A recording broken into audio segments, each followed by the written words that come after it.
ഈ തൈപ്പൂയ വേളയിൽ ഇവിടെ വന്ന ഇങ്ങനെ ഒരു അവസരം എനിക്ക് ഭക്തി പ്രഭാഷണം നടത്താനും തന്നിട്ടുള്ള സജ്ജനങ്ങൾ മുമ്പിൽ, ഈ ഇരിക്കുന്ന സജ്ജനങ്ങളുടെ മുമ്പിൽ ഈ ക്ഷേത്രത്തെ പറ്റിയിട്ട് ഞാനൊരു പേപ്പർ എഴുതി അത് നമുക്ക് എല്ലാവർക്കും വായിക്കാം. എല്ലാവരുടെ കയ്യിലും കോപ്പികളുണ്ട്.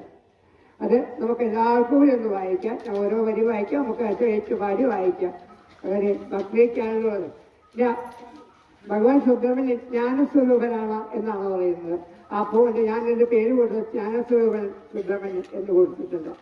കൊണ്ട് വായിക്കാം. ജ്ഞാനസ്വരൂപനാം ദൈവമേ, ഭക്തരെ കാക്കുന്ന ലോകനാഥ, ഭക്തരെ കാക്കുന്ന ലോകനാഥ.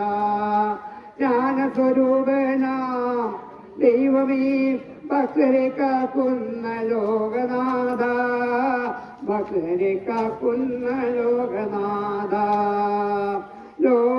ജ്ഞാനം നൽകി അജ്ഞാനം നീക്കളി, ലോകരക്ഷകാലിനെ കുമ്പിടുന്നേ, ലോകരക്ഷകാലിനെ കുമ്പിടുന്നേ.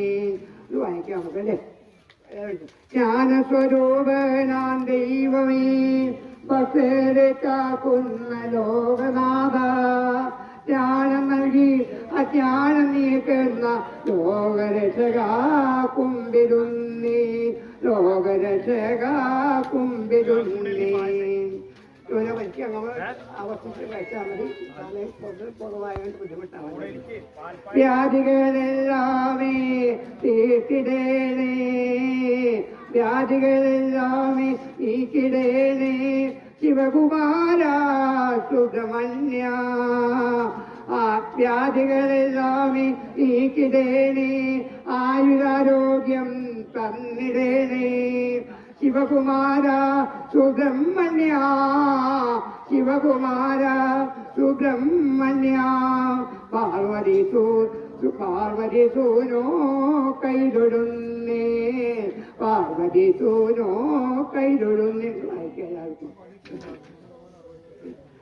അജ്ഞാനം കൊണ്ട് തെറ്റുകൾ പറ്റിതാം ജ്ഞാനസ്വരൂപ പൊറുത്തിടേനേ, ജ്ഞാനസ്വരൂപ പൊറുത്തിടേണം. കഷ്ടങ്ങളൊന്നുമേ തന്നിടല്ലേ, ദുഃഖങ്ങളെല്ലാം തീർത്തിടേണേ, ദുഃഖങ്ങളെല്ലാം തീർത്തിടേണം.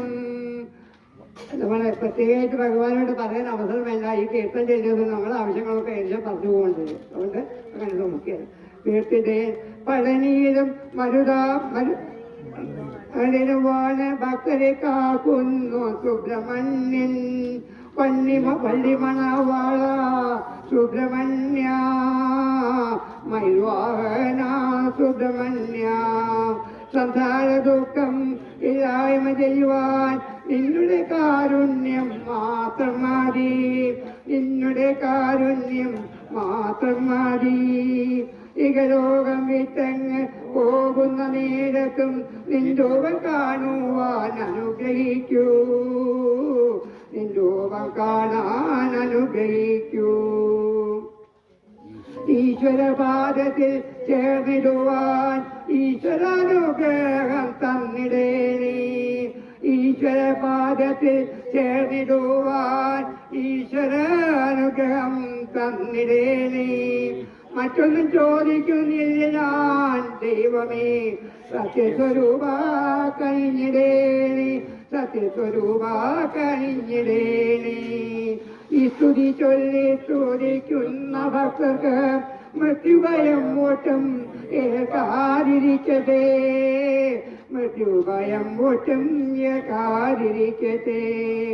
അതിനായ അനുഗ്രഹം തന്നിടേനേ, സഞ്ജന സേവിതാ കുമ്പിടുന്നേ, സഞ്ജന സേവിതാ കുമ്പിടുന്നേ. ഭഗവാൻ ജ്ഞാനസ്വരൂപനാണ്, അറിവുള്ളവരാണ്. അദ്ദേഹത്തിന് നമ്മൾ എപ്പോഴും വന്ദിക്കണം. നമ്മുടെ അറിവ് അതുകൊണ്ട് ഉയർന്നുകൊണ്ടേയിരിക്കും. അതിന് ഭഗവാന്റെ അനുഗ്രഹം വേണം. ജ്ഞാനസ്വരൂപനാണ് സുബ്രഹ്മണ്യൻ. ലോകരക്ഷകനാണ്. ജാതികളെല്ലാം ഉണ്ടെങ്കിൽ നമ്മൾ തീർത്തു വരും. നമ്മൾ പ്രത്യേകം എടുത്തു പറയേണ്ട ആവശ്യം വരുന്നില്ല. കാരണം ഈ സ്തോത്രം ചെയ്താൽ ഒരു വിധം എല്ലാ ആയിട്ടുണ്ടാവുമെന്ന് ഞാൻ വിശ്വസിക്കട്ടെ. കഷ്ടങ്ങളൊന്നും നമുക്ക് തരാൻ പാടില്ല എന്ന് ഭഗവാനോട് ഇതിൽ തന്നെ പറയുന്നുണ്ട്. ദുഃഖങ്ങൾ തീർത്തുതാൻ പറയുന്നുണ്ട്. പിന്നെ ഭക്തരെ കാക്കുന്നവരാണ് സുബ്രഹ്മണ്യൻ എല്ലാവരും പറയുന്നുണ്ട്. പിന്നെ മരുവാഹനാണ് സുബ്രഹ്മണ്യൻ. എല്ലാവർക്കും അറിയുന്നതാണ് സംസാര ദുഃഖം. അതായത് ഈ ലോകത്ത് വരുന്ന എല്ലാ ദുഃഖങ്ങളും നമുക്ക് ഇല്ലായ്മ ചെയ്യുവാൻ ആ ഭഗവത്തിന്റെ കാരുണ്യം മാത്രം മതി എന്നുകൂടി ഇവിടെ നമ്മൾ പറയുന്നുണ്ട്. ഈ ലോകം വിട്ടുപോകുന്ന സമയത്ത് അപ്പോൾ നമ്മൾ ഭഗവാനെ വിളിച്ചിട്ട് മാത്രം കാര്യമില്ല. ഭഗവാൻ വിളിച്ചതിന് നമ്മളും അദ്ദേഹം തരും. അതിൻ്റെ സംശയമൊന്നുമില്ല. ഭഗവാൻ എല്ലാവരും ഒന്ന് മനസ്സിലാക്കേണ്ടതാണ്. ഭഗവാൻ നമ്മൾ എല്ലാം ഭഗവാന്റെ അംശാവതാരങ്ങളാണ്. നമ്മളും ഭഗവാന്റെ അംശാവതാരങ്ങളാണ്. ഭഗവാൻ കൃഷ്ണനായാലും ഗുരുവായൂരനായാലും സുബ്രഹ്മണ്യനായാലും ഭഗവാൻ ഒന്നേ ഉള്ളൂ. ആ ഭഗവാനെ നമ്മൾ പല രൂപത്തിൽ നമ്മൾ കാണുന്നു എന്നുള്ളതാണ്. നമ്മൾ ഓരോ കാര്യത്തിലും പല രൂപത്തിൽ കാണാൻ സാധിക്കുകയുണ്ട്. നോക്കിയപ്പോൾ ഒരു ജഡ്ജി കോർട്ടിൽ വന്നാൽ അദ്ദേഹം പിന്നെ ന്യായാധിപനാണ്, തൂക്കാനിരിക്കാൻ അധികാരമാണ്, ഒക്കെ ആയിരിക്കാം. പക്ഷേ വീട്ടിൽ പോയാൽ അദ്ദേഹം അച്ഛനാണ്, മുത്തച്ഛനാണ്, പിന്നെ ഭർത്താവാണ്, സഹോദരനാണ്, എല്ലാമായി തീരുന്നുണ്ട്. അതേപോലെ ഓരോ ഭാവത്തിൽ ഭഗവാനെ നമ്മൾ കാണുന്നു എന്ന് മാത്രമേ ഉള്ളൂ.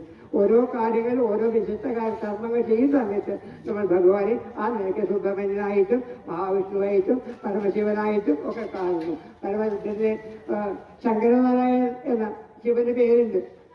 ഭഗവാൻ ശങ്കരൻ നാരായണൻ ഒന്നായിരുന്നു വരുന്നത്. അതേമാതിരി എല്ലാ കാര്യത്തിലും അങ്ങനെയാണ്. അതുകൊണ്ട് നമുക്ക് അതിനായിട്ട് ഇടം കൊടുക്കും എല്ലാ കാര്യം. പിന്നെ ഈ മരണ സമയത്ത് നമ്മളെപ്പോഴും ആലോചിക്കേണ്ടതാണ്. നമ്മളാരും മരിച്ചു പോയിട്ടില്ലെങ്കിൽ കൂടി മരണ സമയത്തെ പറ്റി പലരും പറഞ്ഞു കേട്ടിട്ടുണ്ട്, അനുഭവമില്ലെങ്കിലും. പക്ഷെ ആ സമയം എന്തായാലും ദുഃഖമയാണ് സംശയം തീരുമാനം. ആ ദുഃഖത്തിൽ നിന്ന് മോചനം കിട്ടാൻ നമുക്ക് ഭഗവാനെ വിളിച്ച് ആ ഭഗവാന്റെ ഭഗവാന്റെ മഹാത്മ്യം കൊണ്ട് നമുക്ക് നല്ലവരായി തീർന്ന് ആ ഭഗവാനിലേക്ക് ജയിച്ച് ഒരു ഇതും ചെയ്യാതെ ഒരു വിഷമവും തോന്നാതെ ഭഗവാനിലേക്ക് അങ്ങോട്ട് വെക്കുമ്പോൾ നമുക്ക് സാന്നിധ്യം ഉണ്ടാവുകയല്ലേ വേണ്ടത്. അതിനായി നമ്മൾ ഈശ്വരനെ എപ്പോഴും ഭരിച്ച് അതിലേക്ക് എത്താൻ നമ്മൾ ജനിക്കുക. അതാണ് നമ്മൾ ചെയ്യുന്നത്. മരണഭയം ഏറ്റവും വലുതാണെന്ന് പറയുന്നത്. പക്ഷെ ഒരു കാര്യം നമ്മൾ തീരുമാനം പറയാമെന്ന് എനിക്ക് പറയാമെന്ന് അനുഭവത്തിലൂടെ പറയുകയാണ്. മരണഭയത്തെ നമുക്ക് വിടാൻ സാധിക്കും ഭഗവാനെ ജനിക്കുകയാണെങ്കിൽ. ഞാനിപ്പോഴും അങ്ങനെ പറയുന്നതാണ് എൻ്റെ അനുഭവം. എനിക്ക് തോന്നുന്ന കാര്യങ്ങളാണ്. ഭഗവാൻ ഞാൻ ഇപ്പോഴും ആഗ്രഹിക്കുന്ന ഒരു കാര്യമാണ്.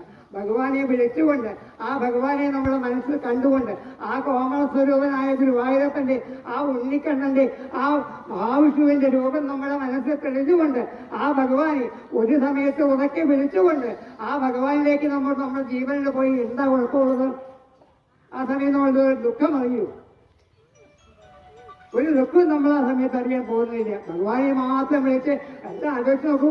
ആ ഉണ്ണിക്കണ്ണൻ നമ്മുടെ മുമ്പിൽ തന്നെ വന്നു നിൽക്കുക. മുകളിലേക്ക് മറ്റുള്ളവർക്ക് ഭഗവാൻ കാണിച്ചു കൊടുത്ത രൂപങ്ങളാണത്.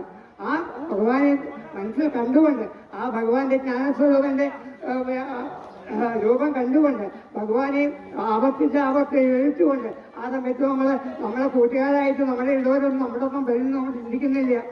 ഭഗവാനെ മാത്രമേ നമുക്ക് കാണാൻ അവസരം കിട്ടാവൂ. അതുകൊണ്ട് ആ നിലയ്ക്ക് നമ്മൾ ഭഗവാനെ വിളിച്ചുകൊണ്ട് ആ ജ്ഞാനസ്വരൂപനായ ഗുരുവായൂരപ്പന്റെ മുമ്പിൽ നമ്മൾ എപ്പോഴും സദാ നമിക്കേണ്ടത് നോക്കാം. സമയമില്ലെങ്കിലും മനസ്സാ നമ്മൾ ഭഗവാനെ ഏത് സമയത്തും നമിക്കുന്നതാണ് വേണ്ടത്. എല്ലാ സമയത്തും നമുക്ക് ഭഗവാനെ ഇരിക്കാം. ഏത് ജോലികൾ ചെയ്യുമ്പോഴും നമുക്ക് ചെയ്യാം. ശുദ്ധം അശുദ്ധം ഒന്നും അതിനെ മാത്രമല്ല. അതുകൊണ്ട് ഏതെന്ന് വിളിക്കാം. ഉദാഹരണം ഹരിനാമകീർത്തനം.